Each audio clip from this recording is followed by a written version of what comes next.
This is Flying Fox, the new for 2026 family inverted coaster at Kentucky Kingdom. But is it a worthy investment? Hello, fellow people of Earth, and welcome back to Coasters, where we talk about coasters. Yeah. Today, I'm reviewing the recently opened Flying Fox at Kentucky Kingdom and how it fits with the other attractions in the park as a whole. So first off, Flying Fox is located at the front of the park, just behind the funnel cake stand and next door to Lightning Run. Flying Fox is a family inverted coaster by Vekoma and is a custom layout.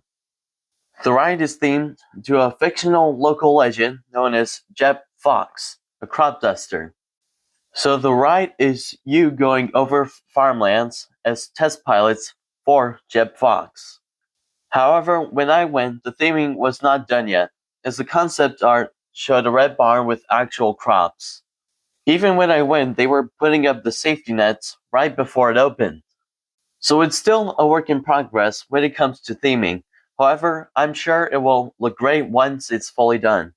So since I can't speak of the theming that has been added since my visit, let's get right into the layout. Actually, I'm not going right.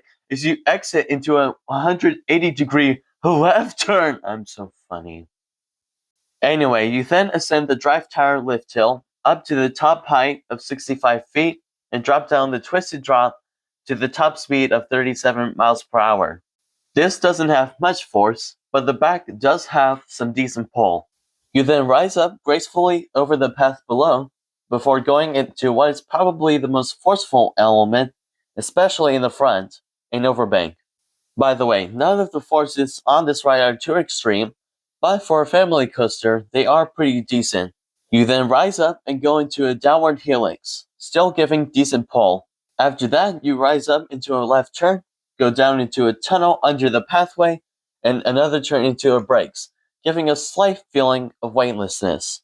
So would I consider this a good addition to Kentucky Kingdom? Yes.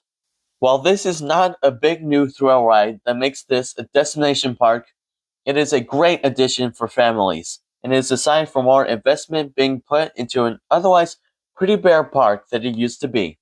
So I give this attraction a 6 out of 10. It is a great family coaster, but the theming needs to be completed, and as well, it is a bit short and needs to be more thrilling for me to rate it higher. But those are my thoughts on the brand new Flying Fox, and that is the end of this video. Like and subscribe right now!